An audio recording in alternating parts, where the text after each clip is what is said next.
Hi and welcome to OPM Now, where we give you a synopsis of the activities of the Prime Minister and your government. I'm Naomi Francis. This week on OPM Now, government tables amendments to the Disaster Risk Management Act, making breaches of COVID-19 protocols an offense. Prime Minister Holness says the government has consistently guarded Jamaica's democracy. Finance Minister closes the 2021-2022 budget debate, and OPM rolls out anti-violence campaign. These and more stories coming up right now.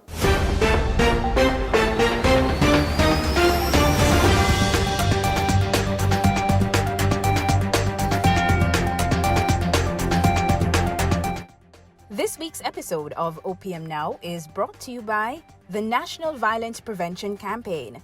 One Jamaica, one family. Prime Minister Andrew Holness has called on global leaders to unite on the issue of climate funding. The Prime Minister was speaking at a virtual high-level meeting on financing for development in the era of COVID-19 and beyond on Monday. Excellencies, with the collective will of the international community, we can successfully overcome these challenges and place ourselves on a more sustainable and resilient path over the years to come. The extraordinary nature of these times demands different thinking and action from us all. An effective, variable, and scalable response is possible and can lead to faster, stronger, and more resilient recoveries. Let's get it done. At home, the Prime Minister on Saturday visited the family of 20-year-old Kenice Jackson. Kenice's body was found off the Dyke Road in Portmore on Friday, March 26. The government takes this matter very seriously. We are observing the trend and we are putting in place measures to address them, especially as it relates to violence against women. And the Prime Minister observed firsthand the activities at the National Vaccination Centre at the National Arena on Saturday. More than 400 elderly persons were vaccinated on day one. The Minister of Local Government and Rural Development, the Honourable Desmond McKenzie, piloted the amendments to the Disaster Risk Management Act, which will introduce a specific enforceable system of sanctions against persons who breach the public health protocols, including COVID-19 orders.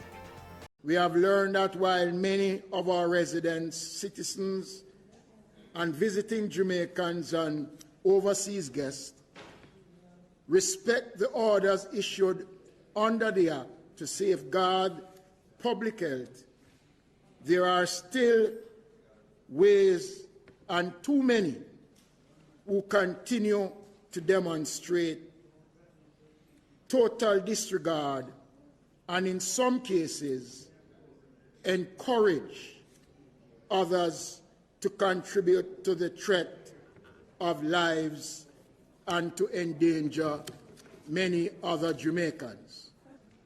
For example, if you fail to wear a mask in public, do not maintain this 6-foot social distancing rule, or breach the protocols governing public transportation, you have committed an offense. And if the police serve you a notice, the fixed penalty, Madam Speaker, is $5,000. If you fail to stay inside your place of residence during a curfew, the fixed penalty, Madam Speaker, is $10,000. If a gym is operated outside the time specified, or small outdoor events are held in breach of the order, the fixed penalty is $20,000. In the meantime, Prime Minister Andrew Holness responded to the opposition on the amendments to the Disaster Risk Management Act, which was first drafted in 2015. The Prime Minister said his administration has been consistent in bringing the orders to Parliament for debate. It is to give great flexibility of response in a disaster, because in a disaster it is quite possible that the institutions of government, including Parliament, may not be able to work. So this bill is designed on the continuity of government even without the institution of Parliament or the courts, once there exists a central core of continuity, then the government can act. That's the essence of the bill. And I'm very reluctant to change that because it is necessary. But the leader of the opposition has a point which I have made each time, that it is not, it is an unusual thing for our democracy to allow for the executive to make these kinds of orders without parliamentary supervision. And still in Parliament, the Minister of Finance and the Public Service, Dr. the Honourable Nigel Clark, closed the 2021-2022 budget debate. The minister closed on a high, reiterating the good policies that many Jamaicans have benefited from in the 2019-2020 fiscal year. The opposition says people should be at the centre of good policy. But of course, Madam Speaker, who benefited from the good policy that yielded $90 billion of cash resources last year? Nearly 500,000 people. Who is benefiting from the good policy that yielded the $30 billion of dividend resources this year? Let me tell you, 15,000 taxi drivers, which is 15,000 people. 5,000 contract carriage operators, which is 5,000 people.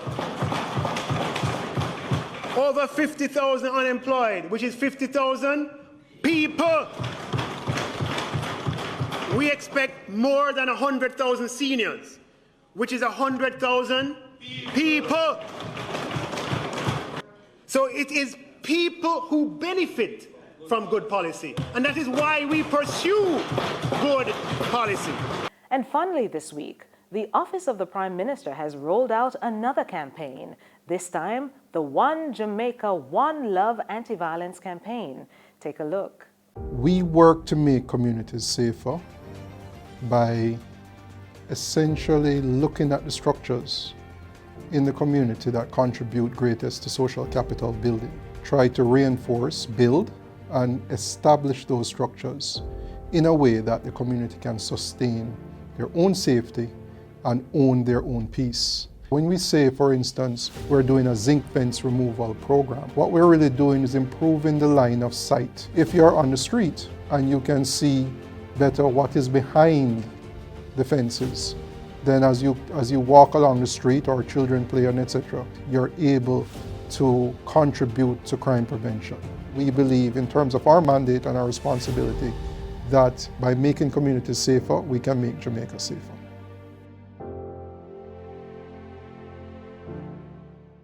And that's it for OPM Now. Please remember to follow the Prime Minister on all socials at Andrew Holness JM and on YouTube at Andrew Michael Holness/JM. And look out for OPM Now every Monday at 6 p.m. on all socials. Catch you next week. Please stay safe.